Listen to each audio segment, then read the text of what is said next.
نحن خلقناکم فلولا تصدقون افرأیتم ما تمنون اانتم تخلقونه ام نحن الخالقون نحن قدرنا بینکم الموت وما نحن بمسبوقین الا نبدل امثالکم وننشئکم فیما لا تعلمون ولقد علمتم النشأة الأولى فلولا تذكرون افرأیتم ما تحرثون اانتم تزرعونه ام نحن الزارعون لو نشاء لجعلناه حطاما فظلتم تفكهون انا لمغرمون بل نحن محرومون افرأيتم الماء الذي تشربون أأنتم أنزلتموه من المزن أم نحن المنزلون لو نشاء جعلناه أجاجا فلولا تشكرون افرأيتم النار التي تورون أأنتم أنشأتم شجرتها أم نحن المنشئون نحن جعلناها تذكرة ومتاعا للمقوين۔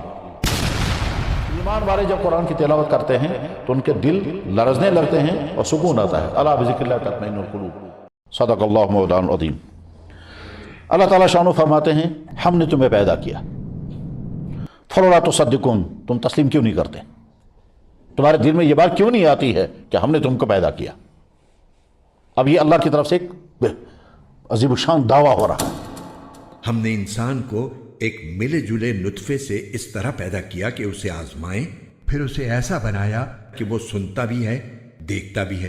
اس نے جو چیز بھی پیدا کی اسے خوب بنایا، اور انسان کی تخلیق کی ابتدا گارے سے کی، پھر اس کی نسل ایک نچوڑے ہوئے حقیر پانی سے چلائی، پھر ہم نے اسے ٹپکی ہوئی بوند کی شکل میں ایک محفوظ جگہ پر رکھا، پھر ہم نے اس بوند کو جمے ہوئے خون کی شکل دے دی، پھر اس جمے ہوئے خون کو ایک لوتھڑا بنا دیا، پھر اس لوتھڑے کو ہڈیوں میں تبدیل کر دیا، پھر ہڈیوں کو گوشت کا لباس پہنایا، پھر اسے ایسی اٹھان دی کہ وہ ایک دوسری ہی مخلوق بن کر کھڑا ہو گیا۔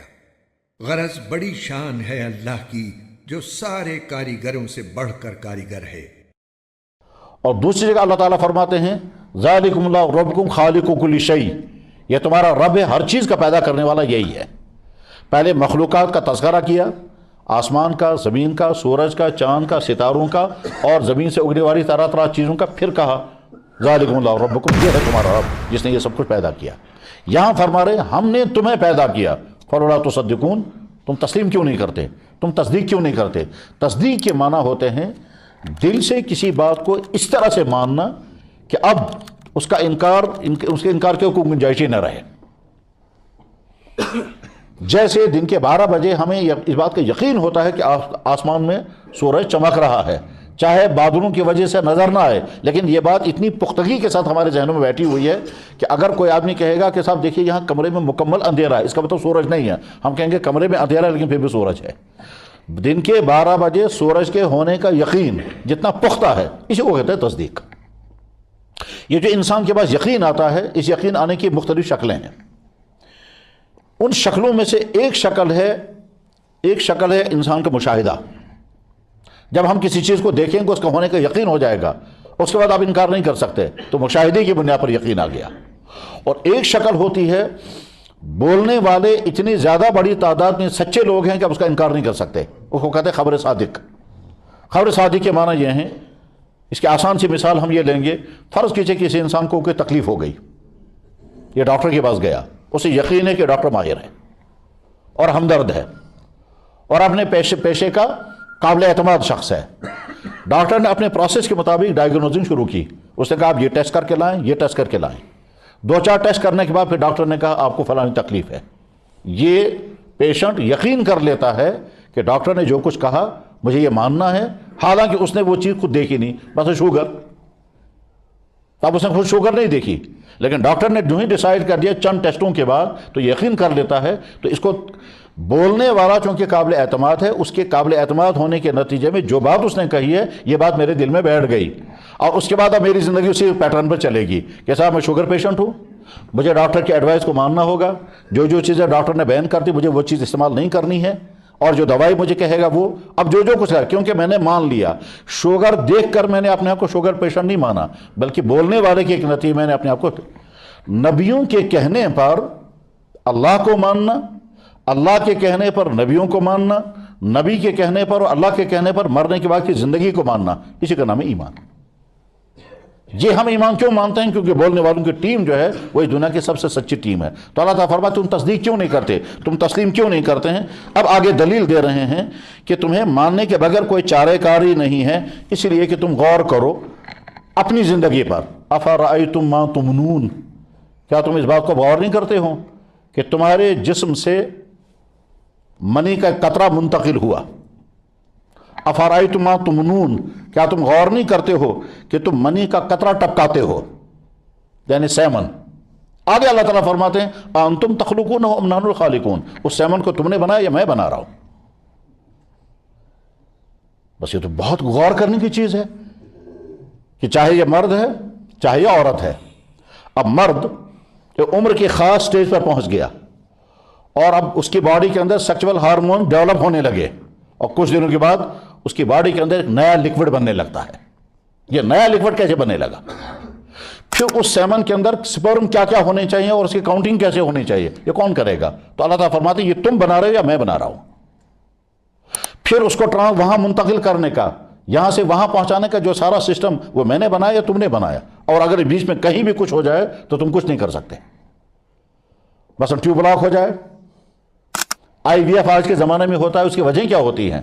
یا تو مرد کا سیمن ہی نہیں بن رہا ہے، یا بن رہا ہے مرد اس کے اندر سپرم اتنے نہیں ہیں جتنے ہونے چاہیے، یا وہ بن رہا ہے مگر وہ ٹرانسفر نہیں ہو پا رہے ہیں، کوئی ڈیفیکٹ ہے، یا عورت کے اندر کوئی کمی ہے، یا ٹیوب بلاک ہے، یا اس کا ایگ نہیں بن رہا ہے، یا اوری کے اندر کوئی خرابی ہے. یہ پورا سسٹم اللہ تعالیٰ سامنے رکھ کر کہتے ہیں یہ سب تم کر رہے ہو یا میں کر رہا ہوں.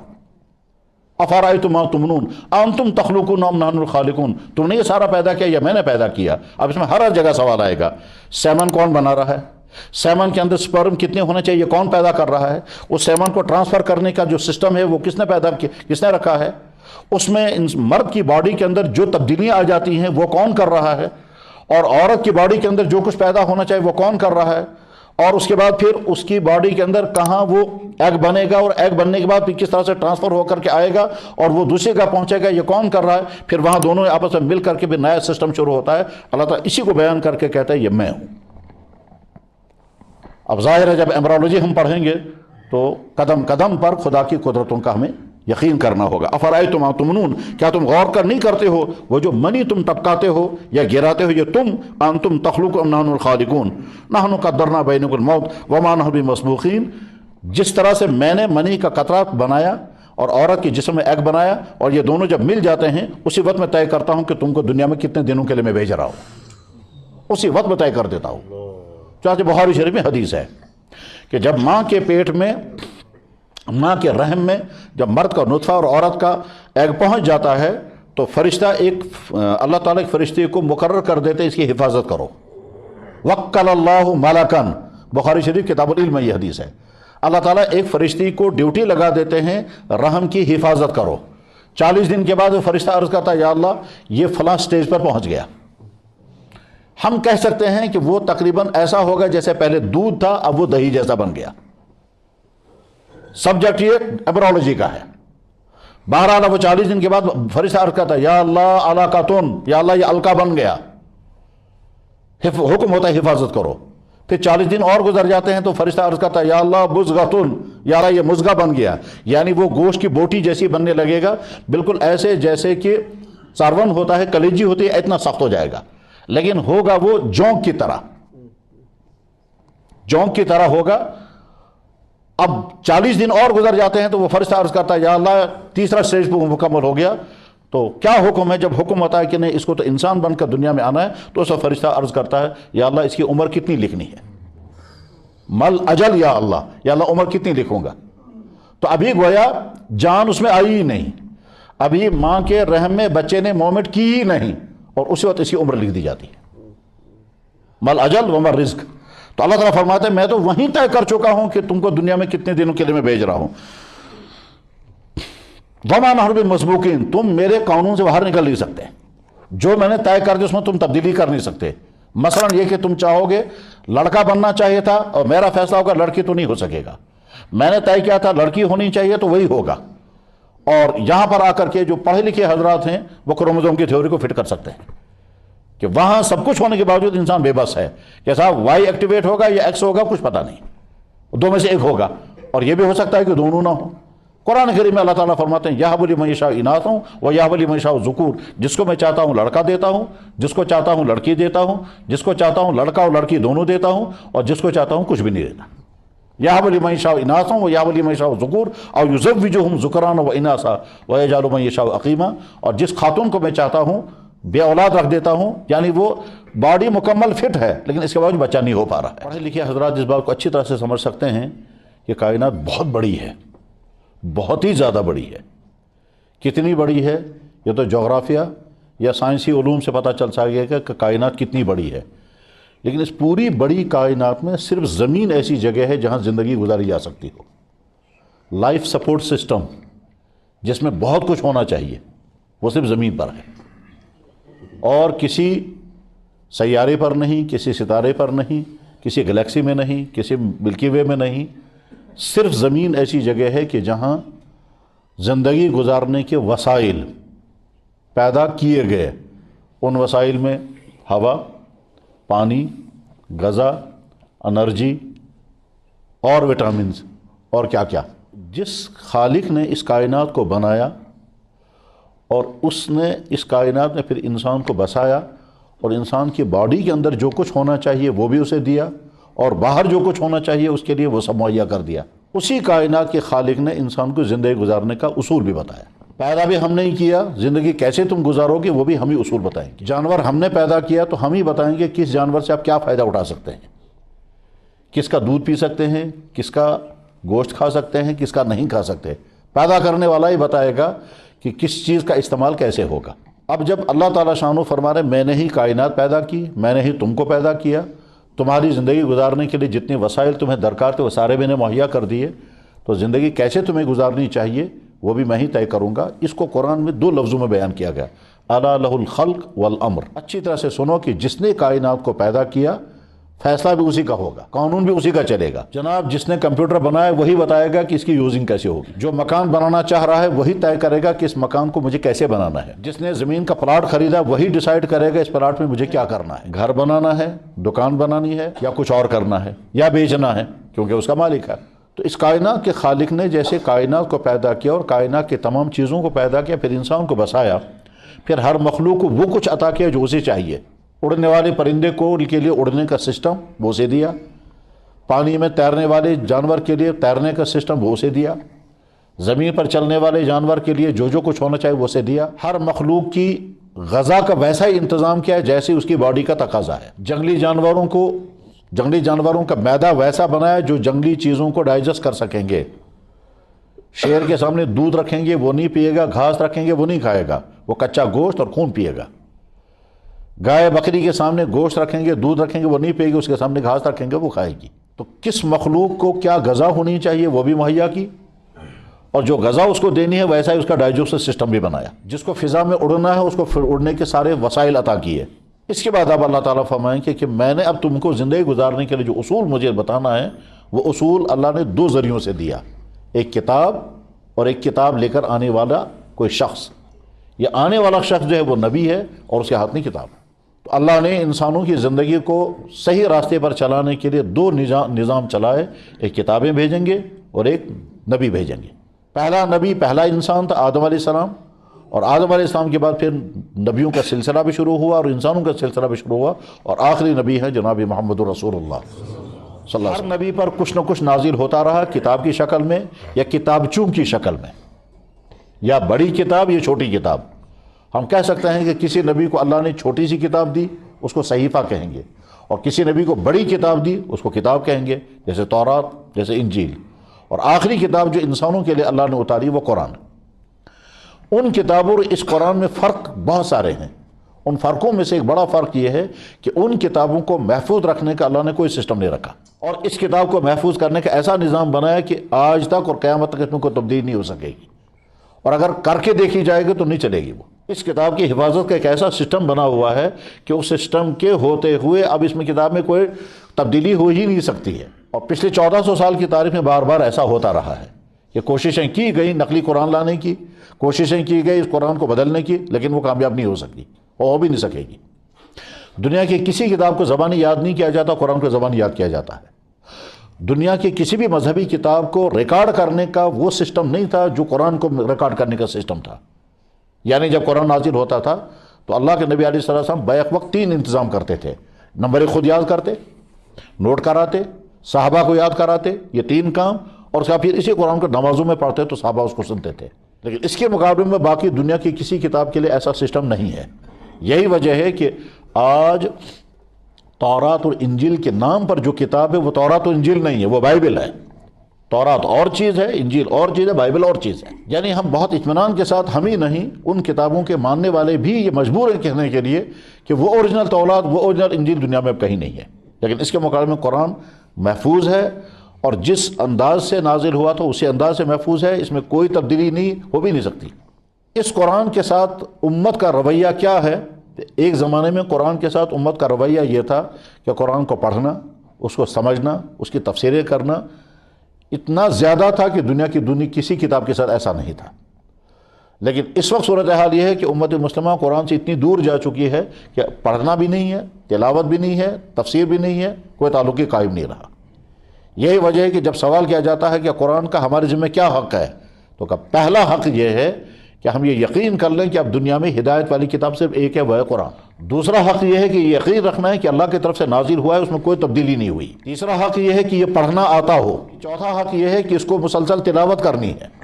دنیا کی کوئی کتاب ایسی نہیں کہ جس کے صرف ورڈ پڑھے جائیں اور اس پر اللہ تعالیٰ شان کی طرف سے اجر ملے گا. صرف قرآن ایسی کتاب ہے کہ اس بغیر سمجھے بھی اگر اس کو پڑھتے رہیں گے اس کے فائدے بھی ہوں گے، اس کے اثرات بھی پڑھیں گے، ایمان میں پختگی آئے گی، اخلاق میں تبدیلی آئے گی، مزاج بدلے گا صرف پڑھنے سے، صرف تلاوت کرنے سے، چاہے آدمی سمجھ کر پڑھے یا بغیر سمجھے. اگر کوئی انسان یہ سمجھتا ہے کہ خالی الفاظ پڑھنے سے کیا ہوگا، تو یا تو وہ قرآن کے حقائق سے واقف نہیں ہے، قرآن کے ساتھ امت کا جو تعلق ہے اس سے واقف نہیں ہے، یا ناقص علم ہے، یا کوئی اور خرابی جس کی بنا پر آدمی یہ سوچنے لگے کہ صاحب قرآن کو دیکھنے سے کیا، قرآن کو خالی الفاظ کو پڑھنے سے کیا ہوگا. قرآن بغیر سمجھے بھی اگر تلاوت کی جائے گی تو یہ قرآن گمراہ نہیں ہونے دیتا. جو شخص مشکلاً تھوڑا تھوڑا قرآن تلاوت کر سکتا ہے اور جب مسلسل تلاوت کرے گا تو انسان گمراہ نہیں ہوگا. تو قرآن کے امت مسلمہ کے ذمے تقریباً 10 حقوق ہیں. ان 10 حقوق میں سے 5 حقوق کا تعلق صرف ذہن کے ساتھ ہے، اس میں صرف ماننا ہے، اور 5 حقوق کا تعلق عمل کے ساتھ ہے. 5 حقوق جن کا تعلق انسان کے ذہن کے ساتھ ہے وہ یہ یقین رکھنا ہے کہ قرآن کتاب حق ہے، قرآن پر ایمان لانا ہے کہ یہ اللہ کی طرف سے نازل ہوئی ہے، جبریل کی طرف سے آئی اور محمد صلی اللہ علیہ وسلم پر نازل ہوئی اور آپ نے اس کو ریکارڈ کرایا. قرآن کو دنیا کی سب سے باعظمت کتاب یہ یقین رکھنا ضروری ہے. قرآن کبھی تبدیل نہیں ہوگا، قرآن میں کوئی تبدیلی نہیں ہو سکتی، اس کا یقین رکھنا ضروری ہے. یہ تو تمام ذہن کے ساتھ اس کا تعلق ہے. اور عملی طور پر جس کو قرآن پڑھنا نہ آتا ہو اس کی ڈیوٹی ہے کہ وہ قرآن پڑھنا سیکھے. اس میں عمر کا تقاضا، بڑھاپے کا تقاضا یا بزی ہونے کا کوئی تقاضا چلنے والا نہیں ہے. یہ قرآن کا حق ہے کہ ہم قرآن کو پڑھنا سیکھیں. جب قرآن پڑھنا آ گیا تو یہ پہلا حق ادا ہو گیا. اس کے بعد قرآن کا حق ہے قرآن کی تلاوت مسلسل کریں، اور اس میں ہم سب کوتاہیوں کا شکار ہیں کہ قرآن کی تلاوت کا جو حق ہے وہ تقریباً ہر طبقے سے چھوڑ رہے ہیں. ہونا تو یہ چاہیے تھا کہ ہر گھر میں قرآن کریم کی تلاوت کی آوازیں آئیں، جیسے صحابہ کے یہاں تھا. حضرت عثمان بن عفان رضی اللہ تعالیٰ تو ہمیشہ ایک رات میں قرآن ختم کرتے تھے. امام ابو حنیفہ رحمہ اللہ تعالیٰ کے متعلق تو مشہور ہے کہ وہ ایک رات میں قرآن ختم کرتے تھے. امت کے بے شمار افراد ایسے رہے ہیں کہ جن کی تلاوت بہت زیادہ رہی ہے. تو پہلا حق ہے تعلیم قرآن، دوسرا حق ہے تلاوت قرآن، تیسرا حق ہے فہم قرآن، قرآن کو سمجھنا ہے. اور چونکہ قرآن عربی زبان میں آیا اس لیے عربی زبان ہی کی روشنی میں اس کو سمجھنا ہوگا.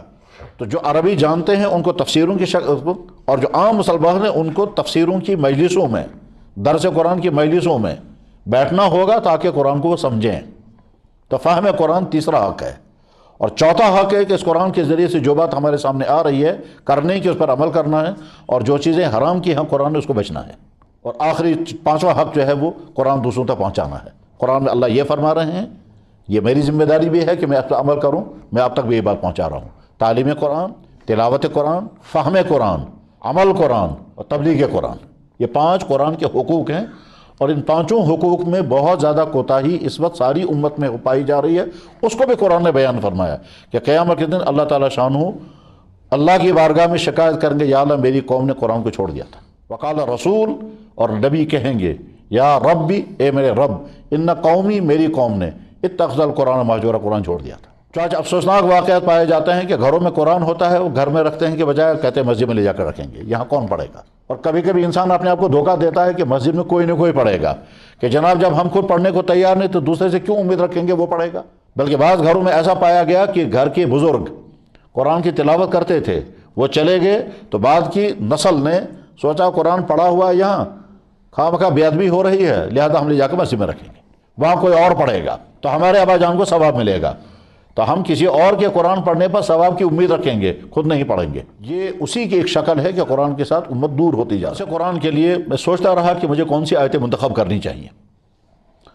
قرآن سارا کتاب ہدایت ہے، تو بہت سوچنے کے بعد میں نے ذہن میں یہ آیا کہ اس کائنات کا سب سے بڑا مسئلہ کیا ہے؟ ہر آدمی کے ذہن میں الگ الگ مسائل آئیں گے، کسی کے ذہن میں کوئی مسئلہ آئے گا، کسی کے ذہن میں کوئی مسئلہ آئے گا، لیکن حقیقت یہ ہے کہ اس کائنات کا سب سے بڑا مسئلہ جو ہے وہ کائنات کے خالق کو پہچاننا ہے۔ یہ سب سے بڑا مسئلہ ہے۔ اسی مسئلے میں قومیں گمراہ ہوتی ہیں، اسی مسئلے میں مذہب بگڑ جاتے ہیں، اسی مسئلے کے نہ سمجھنے کے نتیجے میں شرک آتا ہے، اسی مسئلے کے نہ سمجھنے کے نتیجے میں الحاد اور ایتھیزم آتا ہے۔ تو اس کائنات کا سب سے بڑا مسئلہ یہ ہے کہ اس کائنات کے بنانے والے کو ہم پہچانیں، اور مشکل اس وجہ سے ہے کہ وہ نظروں میں نہیں ہے۔ مشکل یہ ہے کہ ہم اپنی عقل سے اس کو پہچان نہیں سکتے، مشکل اس وجہ سے ہے کہ اسے ہم ملاقات نہیں کر سکتے۔ فلسفے میں سب سے پہلا سوال آتا ہے ہم کو کس نے پیدا کیا، ہم یہاں دنیا میں کیوں آئے، ہم آگے کہاں جائیں گے؟ عام انسان اپنی دنیاوی زندگی کے مشغولیات کی وجہ سے ان مسائل پر سوچ ہی نہیں پاتا، لیکن جب مسائل حل ہو جاتے ہیں زندگی، اس کے بعد اگلا سوال آتا ہے کہ ہم دنیا میں آئے کیوں ہیں اور ہم کو بھیجا کس نے ہے، اور یہ ہماری باڈی کے اندر یہ تمام سوچ یہ پیدا کس نے کی ہے، اور آگے ہمیں کہاں جانا ہے۔ اس دنیا کا مشکل ترین مسئلہ ہے کائنات کے خالق و مالک کو پہچاننا، اور اس پہچاننے کے لیے جب انسان قدم اٹھاتا ہے تو کچھ لوگ تو انکار کرتے ہیں کائنات کا خالق و مالک کوئی نہیں، ہم نہیں مانتے، بس یہیں سے ایتھیزم اور ایگنوسٹکزم آتا ہے۔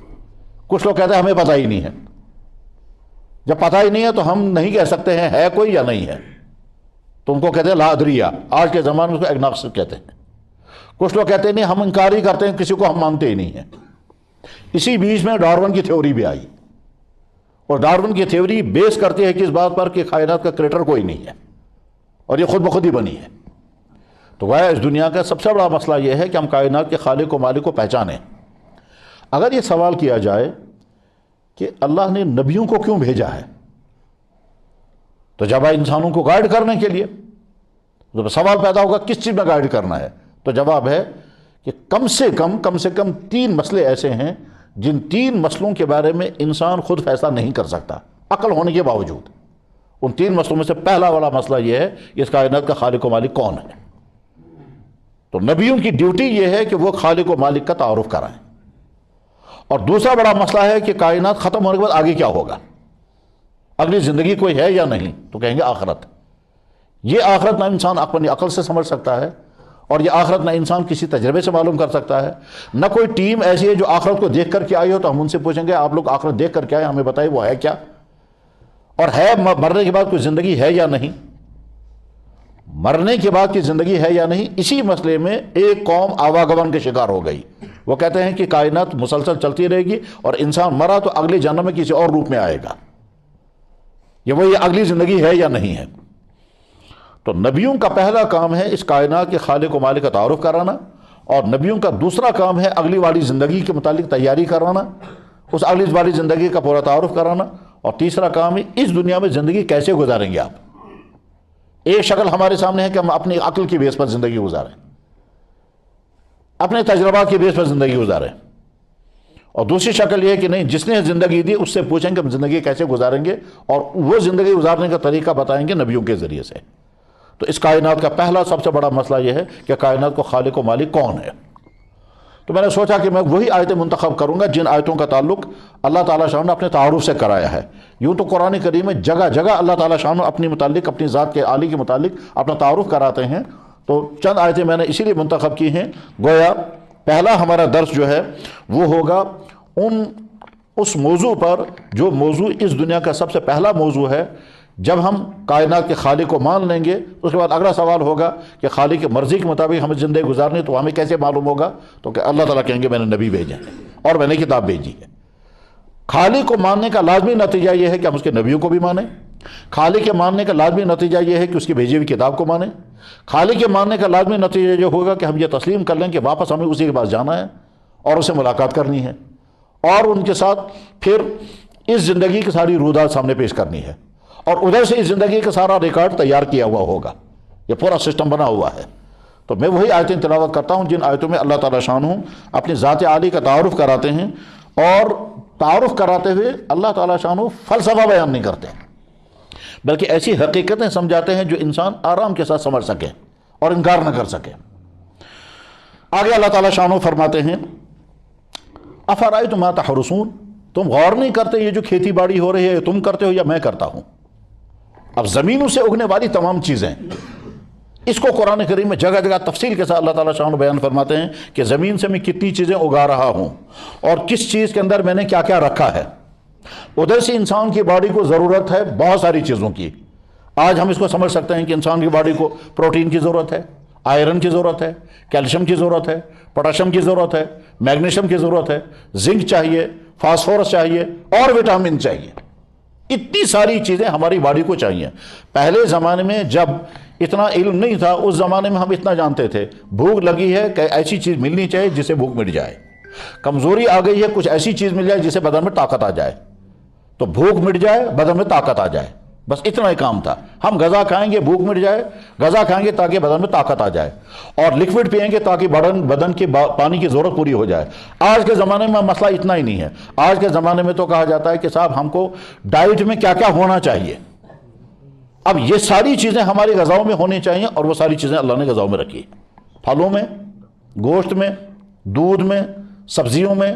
پھر سبزیاں کچھ زمین کے اندر ہوتی ہیں ان کے فائدے الگ ہیں، اور کچھ دھوپ میں سبزیاں ہوتی ہیں ان کے فائدے الگ ہیں۔ تو ان کے فائدے الگ ہیں، ان کے فائدے الگ ہیں، اور تم کہ ہم کو ضرورت ہے۔ یہاں تک کہ دھوپ میں وٹامن ڈی ہے۔ اب سب لوگ جانتے ہیں کہ صاحب سنگترے کے اندر وٹامن سی ہے، کیلے کے اندر وٹامن ڈی ہے۔ جب ہم یہ کھائیں گے تو ہماری فلانی ضرورت پوری ہو جائے گی جس کے ہم یہ ہڈیوں کی ضرورت ہے، جب ہم وہ چیز کھائیں گے تو وہ چیز پوری ہو جائے گی۔ تو اللہ تعالیٰ فرماتے ہیں یہ جو کھیتی باڑی ہو رہی ہے یہ تم کر رہے ہو یا میں کر رہا ہوں؟ تمہیں خیال ہوتا ہوگا تم کر رہے ہوں گے، لیکن تمہارا کام کتنا ہے؟ تم زمین میں سے بیج ڈالو گے، اس کے علاوہ اور کیا کر سکو گے؟ بیج ڈالنا تمہارا کام ہے، لیکن اس کے بعد پھر بیج جو ہی زمین کے حوالے ہو گیا ایک پورا پروسیس کام کرنا شروع کر دیتا ہے، اور وہ پروسیس تمہاری نظروں سے غائب ہے۔ تم نے تو بیج کا دانہ زمین کا، اور وہ بیج کا دانہ بھی تمہارا خود کا پیدا کیا ہوا نہیں ہے، خود کا بنایا ہوا نہیں ہے۔ اب زمین کی ساری قوتیں، ساری طاقتیں اس بیج میں لگ جائیں گی، اس بیج سے ایک تنکا نکلے گا اوپر کے لیے اور کچھ تنکے نکلیں گے زمین کے اندر کے لیے۔ وہ زمین کے اندر کی کن تنکے وہ زمین کی طاقتوں کو کھینچتے ہیں اور اوپر والا اوپر کی طرف چڑھنے لگے گا، بعد میں یہ پودا بنے گا یا درخت بنے گا۔ بڑے سے بڑا درخت بھی بن سکتا ہے، چھوٹے سے چھوٹا درخت بنتا ہے۔ اس ایک بیج کے دانے کے اندر اتنے امکانات میں نے چھپا کر کے رکھے ہیں، یہ تم کر رہے ہو یا میں کر رہا ہوں؟ افرأیتم ما تحرثون، کیا وہ جو کھیتی باڑی تم کر رہے ہو یا میں کر رہا ہوں؟ اانتم تزرعون ام نحن الزارعون، تم کھیتی باڑی کرتے ہو یا میں کرتا ہوں؟ تم کاشتکاری کرتے ہو یا میں کرتا ہوں؟ لو نشاء جعلناه حطاما فظلتم تفکہون انا مغرمون۔ اور اگر تمہیں یہ خیال آتا ہو یہ ہم کرتے ہیں، تو اگر تیار شدہ فصل کو میں تباہ کر دیتا ہوں تو تم کچھ نہیں کر سکتے۔ چاہے بعض دفعہ جب فصلیں تیار ہوتی ہیں ڈونٹ آ گیا، اس وقت انسانوں کا بہت برا حال ہوتا ہے، وہ ہم نہیں سمجھ سکتے۔ وہ باغ والوں سے پوچھے جب میوہ تیار ہو اور اولا باری ہو جائے یا تیز ہوائیں چلنے لگیں اور سارا میوہ برباد ہو جائے، یا فصل بالکل تیار ہو اور بارش ہو جائے اور ساری چاول کی فصل برباد ہو گئی، یا ہوا چلی اور سارا چاول جو ہے وہ نیچے گر گیا اور اس میں سے کچھ نہ، اس وقت دیکھیں گے کسانوں کا حال کیا ہوتا ہے۔ بلکہ ایسے موقع پہ تو بعض دفعہ بہت ہی نامناسب جملے بھی اللہ کی ذات کے بارے میں نکلتے ہیں۔ میں ایک شخص سے واقف ہوں، اب ان کی وفات بھی ہو گئی، اللہ تعالیٰ مغفرت فرمائے۔ مجھے اچھی طرح سے یاد ہے کہ فصل تیار تھی، ہوا تیز چلی، ساری فصل گر گئی، اور وہ کھیت کے کنارے پر کھڑے ہو کر کیا کہتا، او خدا صاحب کیا شکن استعفی دیوا یہ نہ کنٹرول ہی روتی، یہ جملہ اس نے بولا، یا اللہ آپ استعفی کیوں نہیں دیتے؟ کیونکہ ہوا آپ کنٹرول نہیں کر سکے، میری ساری فصل تباہ ہو گئی۔ باغ کے کنارے پر کھڑے ہو کر کے جب باغ والا دیکھتا ہے سارا پھل میرا نیچے گرا ہوا ہے، کمریں ٹوٹ جاتی ہیں، تو اللہ تعالیٰ فرماتا ہے اگر میں چاہوں گا تم کچھ نہیں کر سکتے، تم پی رہے ہو یا تم اتارتے ہو یا میں اتارتا ہوں. بس جہاں پہنچ کر کے عام انسان کو تو کہیں گے آسمان سے پانی برستا ہے، لیکن پڑھے لکھے حضرات سمجھ سکتے ہیں کہ واٹر سائیکل کا سسٹم کتنا بڑا ہے، اور یہ واٹر سائیکلنگ کہاں سے چلتی ہے. جناب سب سے پہلے تو پانی کا فارمولا جب ہم نے آج پڑھا، وہاں سے پتا چلا پانی بنتا کیسے ہے. آج ہمارے چھوٹے چھوٹے بچے بھی جانتے ہیں پانی کا فارمولا. اب وہ پانی بنتا کیسے ہے؟ تو ہائیڈروجن کتنا ہوگا اور آکسیجن کتنا ہوگا، پھر اس کو مکس کیسے کیا جائے گا، اور یہ آکسیجن جنریٹ کہاں سے ہوگا، وہ ہائیڈروجن جنریٹ کہاں سے ہوگا، پھر وہ مکس ہو کر کے پھر پانی کیسے بنے گا، پھر پانی بننے کے بعد پھر سمندر میں سٹاک ہوگا، پھر سمندر کو نمکین کیوں رکھا گیا، پھر نمکین رکھنے کے بعد پھر اس کو دھوپ میں اور گرمی کی وجہ سے وہ پانی بھاپ میں بدل گیا، پھر وہ بادل بنا، پھر بادل بننے کے بعد وہ زمین میں پھیلنے لگا، اور فضا کے ٹمپریچر سے وہ بادل پھر واپس پانی بن گیا، اور واپس پانی بننے قطروں کی شکل میں زمین میں آ گیا. اللہ تعالیٰ ایک جگہ فرماتے ہیں کہ اگر میں آسمان سے پانی نہ برساتا تو تم پانی کو سٹا کر ہی نہیں سکتے تھے. یعنی اگر انسان سے کہا جائے کہ صاحب آپ کو زندگی بھر پانی کی ضرورت ہے، سمندر میں پانی رکھا ہوا آپ لے جاؤ، اور زندگی بھر جتنا تمہیں چاہیے اتنا سے پانی لے کے رکھ لو، تو کہاں رکھتے انسان؟ سٹا کر نہیں سکتے، اتنی بڑی ٹنکی بنا نہیں سکتے، پانی جمع رکھیں گے تو خراب ہو جائے گا، اور انسان یہ فیصلہ بھی نہیں کر سکتا کہ مجھے زندگی بھر پانی کتنا چاہیے، کتنا مجھے پینا ہے، کتنا مجھے اپنی باڈی پر خرچ کرنا ہے، آگے چل کر کے میں زمینداری کروں گا، باغبانی کروں گا، مجھے پانی کے ساتھ زیادہ ہوگا، یہ انسان فیصلہ نہیں کر سکتا. تو کوئی انسان دنیا کا نہیں سمجھ سکتا کہ دنیا میں مجھے پانی کتنا ہونا چاہیے. اب اگر کسی طرح سے معلوم کر بھی لیا تو یہ پانی سٹا کر کے اللہ تعالیٰ وما انتم لہ بخازنین، تم پانی کا سٹا کر نہیں سکو گے، کیونکہ جو ہی سٹا کرو گے وہ خراب ہو جائے گا. تو اس کے لیے اللہ نے فرمایا نحن قدرنا، ہم نے اس کو اپنے ہاتھ میں رکھا.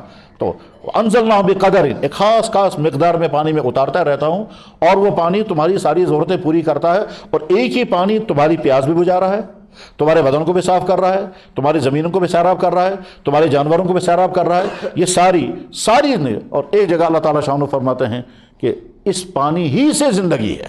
وجعلنا من الماء کل شیء حی، ہر چیز کی زندگی پانی سے ہے. اور آج کی سائنس بھی کہتی ہے پانی نہیں تو زندگی بھی نہیں. اسی لیے زمین سے باہر اگر کسی سیارے پر جا کر زندگی ڈھونڈتے ہیں تو سب سے پہلے پانی ڈھونڈتے ہیں کہ اگر وہاں پانی ہے تو زندگی ممکن ہے، اور اگر پانی نہیں ہے تو زندگی ممکن نہیں. کیوں؟ پانی کے بغیر نہ زمین سے کوئی چیز اگے گی، پانی کے بغیر نہ کیڑا رہ سکے گا، نہ پودا اگ سکے گا، نہ باٹنی ہے، نہ زولوجی ہے، نہ جانور ہیں، نہ انسان ہے، کچھ بھی نہیں. تو پانی حیات. اللہ تعالیٰ فرماتے ہیں یہ میں اتارتا ہوں، اور اگر میں نہ اتاروں گا تو تم کتنے مایوس ہو کر فضاؤں کو دیکھتے ہو کب بارش برسے گی. عرب کے لوگ چونکہ وہاں بارش کی کمی ہوتی ہے تو بے اختیار ہو کر کے فضا کی طرف دیکھتے رہتے تھے کب بارش برسے گی. قرآن میں دوسری جگہ فرماتے ہیں، پھر اللہ تعالیٰ شانو فرماتے ہیں اگر میں اس پانی کو کڑوا بنا دوں گا تو تم کیا کرو گے. ہم یہاں کشمیر میں کڑوے پانی کا تجربہ نہیں کر سکتے کیونکہ یہاں کڑوا پانی نہیں ہے، لیکن جہاں جہاں کھارا کڑوا نمکین پانی ہے وہاں اس کا اندازہ ہوتا ہے کہ کڑوے پانی کی پریشانیاں کتنی ہیں. نمبر ایک، اس کو پی نہیں سکتے، پیاس بجھائے گا نہیں، صفائی بھی نہیں کرتا. میں نے دیکھا بھی ہے وہ کڑوا کھارا پانی کہ جناب صابن لگایا اوپر سے پانی ڈال دیا، 2 منٹ رکے وہ صابن چپک جاتا ہے، وہ نکلتا ہی نہیں، پھر پی نہیں سکتے اسے. ذائقہ ایسا بگڑا ہوا ذائقہ ہے کہ حلق سے نیچے اتار ہی نہیں سکتے اسے. تو اللہ تعالیٰ فرماتے لو شاء جعلنا اجاجا فلولا تشکرون، اگر میں پانی کو کڑوا بنا دوں گا تو اس وقت تم شکر کرو گے یا نہیں. اور نہیں کرتے. وہ آگ جو تم جلاتے ہو، اور آگ کو جلانے کے لیے جتنی چیزیں چاہیے نا، لکڑیاں، وہ تم پیدا کر رہے ہو یا میں پیدا کر رہا ہوں. بس اب یہاں پہنچ کر دیکھیں، یہ زمین ہے، اسی زمین سے ساری چیزیں اگ رہی ہیں. انسان کو لکڑیوں کی ضرورت ہے ایندھن کی تو زمین سے نکل رہی ہیں. انسان کو پھلوں کی ضرورت ہے، اسی زمین سے نکل رہے ہیں. انسان کو کپڑے بنانے کی ضرورت ہے اور کاٹن اسی زمین سے نکلتا ہے. انسان کو مختلف غذاؤں کی ضرورت ہے، اسی زمین سے نکل رہے ہیں.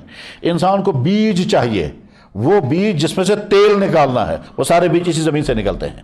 سرسوں اور سرسوں کی طرح کی بے شمار چیزیں، حتیٰ کہ زیتون کا تیل، سرسوں کا تیل، ناریل کا تیل، وہ سارا اسی زمین سے نکل رہا ہے. اور ادھر سے زمین بے جان چیز لگتی ہے. تو اسی زمین سے ساری چیزیں نکالی جا رہی ہیں. اسی زمین سے وہ درخت نکلتے ہیں جن درختوں کو ہم جلانے کے کام استعمال کرتے ہیں. افرأیتم النار التی تورون، آگ کی خاصیت یہ ہے کہ ہر چیز کو جلا دیتی ہے. لیکن یہ بھی اللہ کا عجیب نظام ہے. پتھر کو آگ میں ڈالیں گے گرم ہوگا لیکن جلے گا نہیں. لکڑی کو آگ میں ڈالیں گے جل کر خاک ہو جائے گی، راکھ ہو جائے گی۔ لوہے کو آگ میں ڈالے ہیں نہ لکڑی کی طرح سے جل کر ختم ہوتا ہے اور نہ پتھر کی طرح گرم ہو کر کے سخت رہتا ہے۔ لوہا پانی آگ میں جو ہی ڈالیں گے، آگ میں ڈالنے کے بعد پھر گرم ہو جائے گا، نرم ہو جائے گا، ختم نہیں ہوگا۔ اگر لوہا اسی طرح سے جل کر ختم ہو جاتا ہے جس طرح سے لکڑی ختم ہو جاتی ہے تو ہم لوہا آگ میں ڈالتے وہ ہاتھ ہی نہیں آتا۔ تو یہ لوہے کی بنی ہوئی تمام چیزیں جو لاکھوں کی تعداد میں وہ بنی نہیں سکتی تھی۔ اللہ تعالیٰ فرماتے ہیں وَأَلَنَّا لَهُ الْحَدِيدَ، میں اس لوہے کو نرم کر دیتا ہوں آگ میں رکھنے کی وجہ سے، اسی کے ذریعے سے تم اتنی ساری چیزیں بنا رہے ہو۔ گھروں کی چھوٹی چیزوں سے لے کر کے بڑی بڑی انڈسٹریوں میں جو کچھ ہو رہا ہے وہ سارا اس وجہ سے ہے کہ لوہا گرم ہونے کے بعد نرم ہو جاتا ہے، اور نرم ہونے کے بعد جو چاہیں ہم اسے بنا سکتے ہیں۔ چاچے دیکھ لیجئے چھوٹے سے چھوٹے پرزے، آپ کی گھڑیوں میں جو سوئی چل رہی ہے یہ بھی تو لوہا ہی ہے، چاہے وہ سٹیل ہو۔ تو اللہ تعالیٰ شانہ فرماتے ہیں کہ جلنے کا سارا سسٹم میں نے بنایا۔ اگر آگ دنیا میں نہ ہوتی تم کیا کرتے؟ پھر اس آگ کو میں نے کس چیز میں رکھا ہے؟ کہتے ہیں کس طرح سے آگ مہیا ہو جاتی ہے؟ پتھر کو پتھر پر ماریں گے تو آگ نکل آئے گی، چکماق کے ذریعے سے آگ پیدا کرنا۔ کچھ درخت بھی ایسے ہیں درخت کو درخت کے ساتھ ٹکرائیں گے تو آگ نکل آئے گی۔ یہ اندر سے آگ کیسے نکلی؟ اور اگر ہم اس کو سمجھنا چاہیں تو ہاتھ پر رگڑیں گے تو تھوڑی دیر میں ہاتھ کے اندر گرمی آ جائے گی۔ یہ گرمی کہاں سے آتی ہے؟ تو اللہ تعالیٰ فرماتے افرأیتم النار التی تورون، اس آگ کو تم نہیں دیکھتے جس کو تم جلاتے ہو، انتم انشأتم شجرتها ام نحن المنشئون، اس کے یہ جو درخت تم جلا رہے ہو یہ تم پیدا کرتے ہو یا میں پیدا کرتا ہوں۔ نحن جعلناها تذکرۃ، یہ سارا میں نے تمہارے لیے نصیحت کی چیز بنایا، اس کے بعد تو تم مان لو کہ میں تمہارا خالق ہوں۔ دوسری جگہ اللہ تعالیٰ شانہ فرماتے ہیں کہ یہ مخلوقات تم سے باہر کی ہیں، تم اپنی باڈی کے مخلوقات پر غور کرو کہ تمہارا جسم میری قدرت کی نشانی بتائے گا تمہیں کہ میں کیا ہوں، اور میں نے تمہارے ساتھ کتنی ہمدردی، کتنی شفقت اور کتنی رحمت کا معاملہ کیا۔ تمہیں جو کچھ ہونا چاہیے تو وہ سارا میں نے دیا تمہارے مانگے بغیر۔ تم مانگ بھی نہیں سکتے تھے کیونکہ تمہیں معلوم بھی نہیں تھا۔ ایک آسان سی مثال لیتے ہیں، ہم کو کھانا ہے، اس کھانے کے لیے نمبر 1 کھانا مہیا ہونا چاہیے، پھر وہ کھانا ہمارے منہ تک پہنچے۔ اس منہ تک پہنچانے کے لیے ہاتھ کا سسٹم ہے۔ یہ ہاتھ کا سسٹم تب کام کرے گا جب اس میں نرو سسٹم ہے۔ نرو سسٹم ایکٹیویٹ ہے اس لیے ہم پکڑ سکتے ہیں۔ اگر نرو فیل ہو جائے گا تو ہاتھ بند ہو جائے گا، جیسے مرنے کے بعد ہاتھ گھٹ تو یہ چمچے کی طرح رہے گا، اسے اٹھا ہی نہیں سکتے۔ تو یہ جو ہاتھ کے اندر نرو سسٹم کام کر رہا ہے یہ گویا اللہ تعالیٰ شانہ کی ایک عجیب مہربانی ہے اور عجیب قدرت ہے۔ اس سے ہم نے لقمہ اٹھا کر کے منہ کے حوالے کر دیا۔ اب منہ کا ایک پورا پروسیس ہے، دانتوں کا کام چبانا ہے، اور پھر دانت بھی الگ الگ قسم کے بنائے گئے۔ سخت دانت دائیں بائیں رکھے، اور سامنے کے دانتوں کا کام ہے کاٹنا، اور دائیں بائیں کے دانتوں کا کام ہے کوٹنا اور اس کو کرش کرنا۔ اس کے بعد پھر یہ کرش کرنے کا سسٹم جب شروع ہو جائے گا تو لقمے کے اندر پریشانی یہ ہے کہ اگر اس لقمے کا راؤنڈ نہیں لگے گا تو ایک ہی جگہ پر کرش ہوتا رہے گا، اور باقی جو ہے وہ انکرش رہے گا، یعنی باقی جو ہے وہ چبائے بغیر رہ جائے گا۔ اس لیے اس لقمے کو راؤنڈ لگنا چاہیے۔ اس راؤنڈ لگانے کی ایک شکل یہ تھی کہ باہر نکالنا پھر واپس بھرنا ہے، پھر چبانا ہے، پھر باہر نکالنا، پھر تو بکھر جاتا، تو بڑی پریشانی تھی۔ تو اللہ نے سسٹم یہ کیا، نیچرل سسٹم سکھائے بغیر۔ چھوٹا بچہ جو آج ہی سے بسکٹ کھانے لگے وہ بھی یہی کرے گا کہ زبان جو ہے وہ لقمے کو گھماتی ہے، اور ادھر سے بھی نکال کر لائے گی، ادھر سے بھی نکال گئے گا، دانتوں کے نیچے لاتی رہے گی، اور دانت اپنا کام کرتا رہے گا۔ ایٹ اے ٹائم دونوں کام کر رہے ہیں کہ زبان لقمے کو دائیں اور بائیں گھما رہی ہے، دانت چبا رہے ہیں، اور زبان کا سسٹم اللہ نے ایسا رکھا کہ زبان خود دانت کے نیچے نہیں آتی، اور یہ ہم نے کوئی ٹریننگ نہیں کی ہے۔ لیکن اگر کبھی غلطی سے ایسا ہو گیا تو کتنی سخت تکلیف ہوتی ہے۔ ٹھیک ہے، ادھر سے پریشانی یہ ہو سکتی تھی کہ کھانا کھاتے کھاتے ہم تنگ آ جاتے، تو اللہ نے کھانوں کے اندر ذائقہ پیدا کر دیا، اس ذائقے کی وجہ سے ہمیں مزہ آتا ہے۔ پھر ذائقوں میں خطرہ اس بات کا ایک ہی قسم کا ذائقہ سارے کھانوں کا ہوتا تب ہم تنگ آ جاتے، جیسے بنی اسرائیل کے لوگ تنگ آ گئے تھے، من و سلوا کھاتے کھاتے تنگ آ گئے تھے۔ اور انسان کی نیچر میں یہ کہ ایک چیز کھاتے کھاتے انسان تنگ آ جاتا ہے، چاہے وہ کتنی ہی پسندیدہ غذا کیوں نہ ہو۔ یہاں ہمارے یہاں کشمیریوں کو بہت شوق رہتا ہے وازوان کھانے کا، لیکن 2-3 دن اگر لگاتار کھائیں گے تو اس وقت کہتے ہیں جناب اب وہی ہاف چاہیے کہیں، یعنی مزیدار غذا کھاتے کھاتے انسان تنگ آ جاتا ہے۔ جو لوگ بریانی اور قورمہ کھانے والے ہیں وہ 2-3 دن لگاتار بریانی اور قورمہ کھانے تنگ آ جائیں گے، اس کے بعد کہتے ہیں جناب کہیں دال ملنی چاہیے۔ تو ایک غذا کھاتے کھاتے انسان تنگ آ جاتا ہے، اس لیے اللہ نے غذاؤں کے اندر ذائقے الگ الگ رکھے۔ ادھر سے زبان کے اندر ذائقے کو فیل کرنے کا سسٹم رکھا، اور یہ سسٹم اتنا باریک سسٹم ہے، اتنا باریک سسٹم ہے کہ ہم زبان سے بول تو نہیں سکتے، لیکن زبان ہم کہہ نہیں سکتے لیکن فرق کر دیتے ہیں۔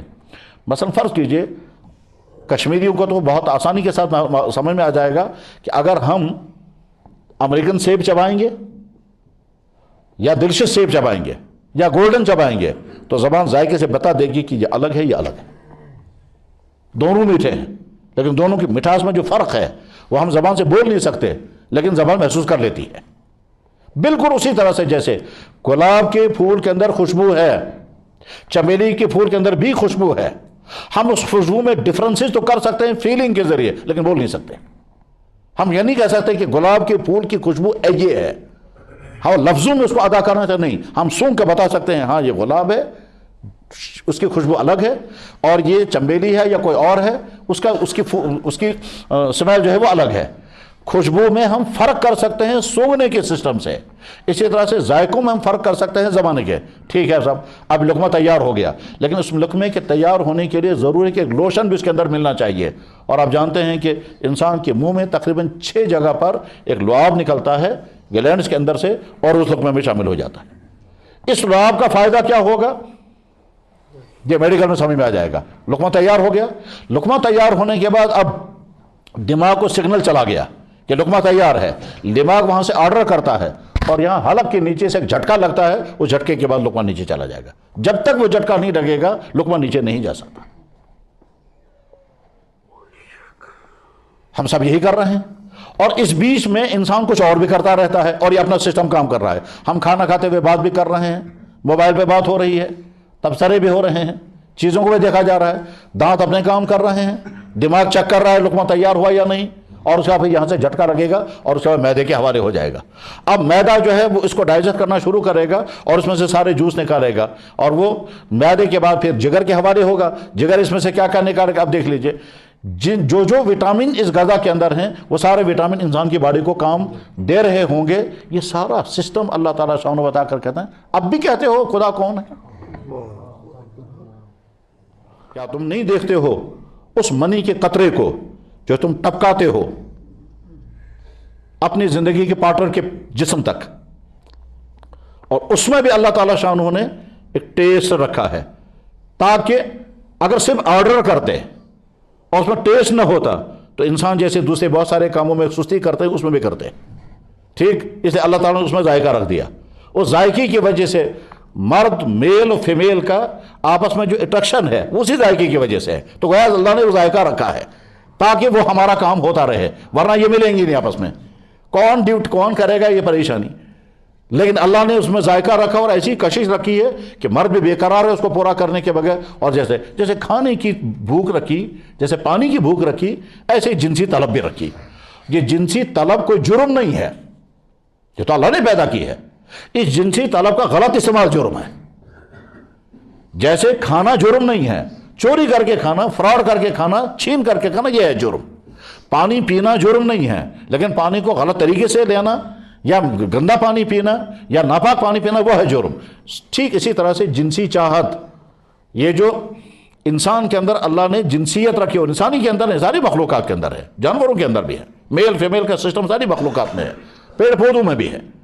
تو یہ جو میل فیمیل کا سسٹم اللہ نے رکھا ہے یہ تو اللہ نے پیدا کیا، ضرورت بھی اللہ نے پیدا کی، اور اس کے بعد اس ضرورت کو پورا کرنے کا سسٹم بھی۔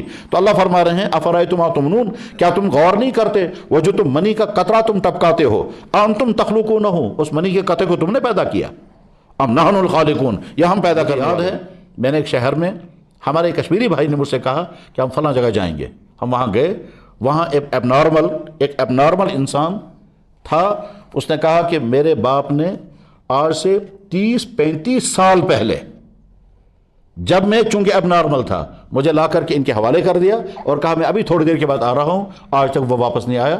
اب وہاں وہ ایک غیروں کے ادارے میں ہے، وہ اس کو گھسیٹ کر کے لاتے ہیں، سڑک پر رکھتے ہیں، لوگ اس کی جیب میں پیسے ڈالتے ہیں، شام کو اس کو گھسیٹ کر لے جا کر اندر رکھتے ہیں، اس کی جیب سے پیسے نکالتے ہیں، وہ جس کو ملتا ہے وہ کہتا ہے میرا باپ کیوں نہیں آیا، اور باپ یہیں سری نگر کا۔ غور کرنا چاہیے کبھی کبھی جب اب نارمل بچہ دنیا میں آتا ہے اس وقت دیکھیے کیا ہوتا ہے۔ اور آج کل ہمارے سامنے بار بار ایک سوال آتا ہے اور ہم جواب دیتے ہوئے مطلب بہت ہی زیادہ پریشانی محسوس کرتے ہیں، وہ یہ ہے کہ بچہ کنسیو ہو گیا، اتنے ہفتے ہو گئے، اس کے بعد ٹیسٹ رپورٹ میں آتا ہے کہ بچے کا برین نہیں بن رہا ہے، ہارٹ نہیں بن رہا ہے، ایبارشن کریں یا نہ کریں، اتنے مہینے کے بعد۔ اب ہم ایبارشن، بلکہ بعض دفعہ 4 مہینے کے بعد سوال کرتے ہیں کہ جناب ایبارٹ کریں یا نہ کریں۔ اس وقت سوال آتا ہے بچہ مومنٹ کر رہا ہے، اب اگر ہم کہیں گے ایبارٹ کرو تو زندہ انسان کو مارنا ہے، اور اگر کہیں گے نہیں ایبارٹ نہیں کرنا تو ایب نارمل بچہ آ رہا ہے، اور وہ ایب نارمل بچہ بعض دفعہ ساری زندگی اپنے ماں باپ کے لیے بہت بڑی مصیبت بنتا ہے۔ اور اللہ بچائے اس مصیبت میں 2 چیزیں ہو جاتی ہیں، کبھی تو ایسے بچے کی بڑی محبت آتی ہے اور ماں باپ اتنا اس کو کیئر کرتے ہیں کہ آپ یہ سوچ بھی نہیں سکتا، حالانکہ وہاں سے ملنے والا کچھ نہیں ہے، اور کبھی بے غیرتی یہاں تک بھی ہوتی ہے کہ ایسے بچے کو انسان چاہتا ہے کہیں پھینک دے۔ مجھے یاد ہے اسی شہر میں ایک عالم ہے، اب زندہ ہیں، ان کو سخت ترین مصیبت جب بھی آتی ہے تو وہ قرآن کی تلاوت شروع کرتے ہیں۔ وہ خود کہتے ہیں جب بھی مجھے پریشانیاں آتی ہیں تو میں قرآن کی تلاوت شروع کرتا ہوں، تھوڑی دیر تلاوت کرتے کرتے اچانک مجھے سکون آنے لگتا ہے، حالانکہ پریشانی بھی وہی ہے، تو پریشانی جھوم کی تو ہوتی ہے لیکن دل میں سکون آنے لگتا ہے قرآن کی تلاوت۔ اللہ تعالیٰ شاہ ہمیں قرآن فہم قرآن کا دروازہ ہمارے لیے کھول دیں، اور اس وقت جو میسیج ہے وہ یہ کہ قرآن پڑھنا شروع کر دیں، قرآن کی تلاوت شروع کر دیں، اور جیسے ہم باقی 10 کاموں کے لیے اپنا وقت نکالتے ہیں اس کے لیے بھی وقت نکالیں، اور جب قرآن کے ساتھ انسان کا تعلق قائم ہوتا ہے تو بے شمار فائدے ہوتے ہیں۔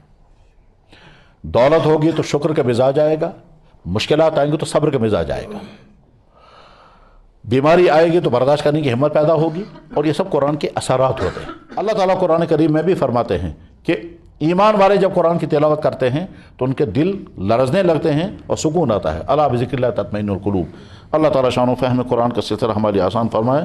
وآخر دعوانا الحمدللہ رب العالمین۔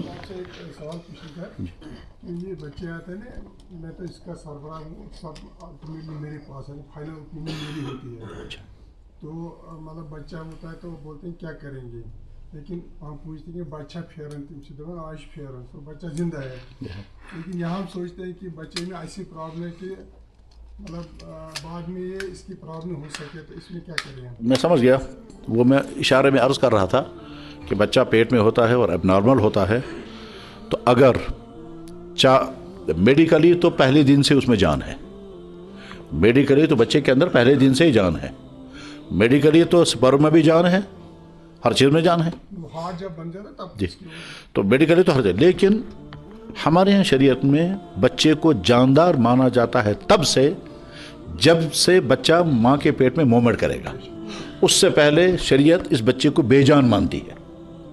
میڈیکلی تو اس کے اندر پہلے دن سے جان ہے، لیکن شریعت اس کو اس وقت تک بے جان مانتی ہے جب تک وہ مومنٹ نہ کرے۔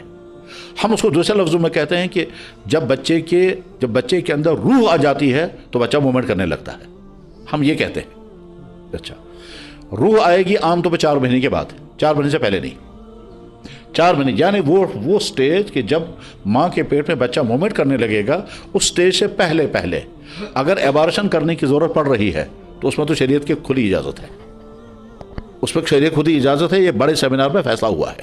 میں ایسے لکھتا ہوں کہ this congenital anomaly is not consistent with the future life۔ اچھا، تو میں نے کبھی نہیں لکھا کہ خود کی ایوارڈ کرو، لیکن میں لکھتا ہوں کہ آگے جا کے یہ بچہ اس کی بہت سی پرابلم، یہ مر بھی سکتا ہے، مطلب اپاہج بھی ہو سکتا ہے، تو اس کو ویسے ضرورت ابارشن کی ہوتی ہے، لیکن میں نے کبھی آج تک خود نہیں لکھا۔ بہت اچھا کرتے ہیں، بہت اچھا کرتے ہیں، بہت اچھا کرتے ہیں۔ جب ڈاکٹر یہ کہتا ہے کہ یہ بچہ آگے اب نارمل ہوگا، ٹھیک ہے، اس کے بعد پھر ڈیسیژن ماں باپ کو خود لینا ہے۔ جب ماں باپ ہم سے پوچھتے ہیں ہم کیا کریں گے تو ہم کہتے ہیں بھائی اگر یہ بچہ خود بخود ہی ضائع ہو گیا تو آپ کے ہاتھ اس کے خون میں نہیں رنگیں گے، لیکن جب آپ خود بخود یہیں سے بچے کو ضائع کرو گے تو تمہیں زندگی بھر یہ شاق رہے گا کہ ہم نے بچے کو اپنے ہاتھ سے ضائع کیا ہے۔ اگر اللہ تعالیٰ خود ہی بچے کو واپس لے لیتے ہیں، ٹھیک، 6 مہینے میں، 7ویں مہینے میں، ابھی پرسوں ہمارے جاننے والوں میں ایک بات کہ 7 مہینے کا بچہ ہوا اور اس کے بعد پھر اس میں رکھا گیا اور 5-6 دن کے بعد بچہ مر گیا، تو ہم انتظار کریں گے کہ بچہ اللہ تعالیٰ خود ہی واپس لے لیں، ہمارے ہاتھوں سے بچہ نہ مارا جائے۔ لیکن کبھی عورت کی جان بچانے کے لیے کبھی ایک ایسا سٹیج آئے گا کہ ابارشن کے بغیر کوئی چارہ کار نہیں ہے۔ جیسے میڈیکل کی دنیا میں بعض سٹیج بہت مشکل آتے ہیں ایسے ہماری شرعی زندگی میں بھی بعض اسٹیج بہت مشکل آتے ہیں کہ فیصلہ سنانا بڑا مشکل ہوتا ہے. کیوں؟ ہم کہیں گے بچہ رکھو تو آئے گا اب نارمل، کہیں گے ضائع کر دو تو ہے وہ انسان، چاہے اب نارمل ہی ہے، اور ایک اعتبار سے اس کو بھی زندگی گزارنے کا حق ہے. تو اس وقت تو کسی انڈیویجول کیس میں کہتا ہے کہ ہاں بچہ آپ ضائع کر سکتے ہو، اور بعد میں اللہ سے معافی بھی مانگتے رہنا. ٹھیک، اور یہ بھی اللہ کی طرف سے امتحان ہوتا ہے کہ میں ایک ایسا بچہ ان کو دے رہا ہوں کہ یہ راستہ اختیار کرے تو بھی مشکل، یہ راستہ اختیار کرے تو بھی مشکل ہے. تو آپ ٹھیک کرتے ہیں اور یہی کرنا چاہیے. نہ جانے ہماری زندگی کیسی ہوتی، اور کیسی ہوتی کفر والی زندگی ہوتی. اس کفر میں جو کچھ ہوتا ہے وہ سب کچھ ہوتا، مگر آپ نے ایمان والے کے گھر میں پیدا کیا، آپ کا بہت بڑا احسان، بہت بڑا احسان فرمایا، بہت کرم فرمایا. آپ نے فرمایا میری نعمت یاد رکھنا.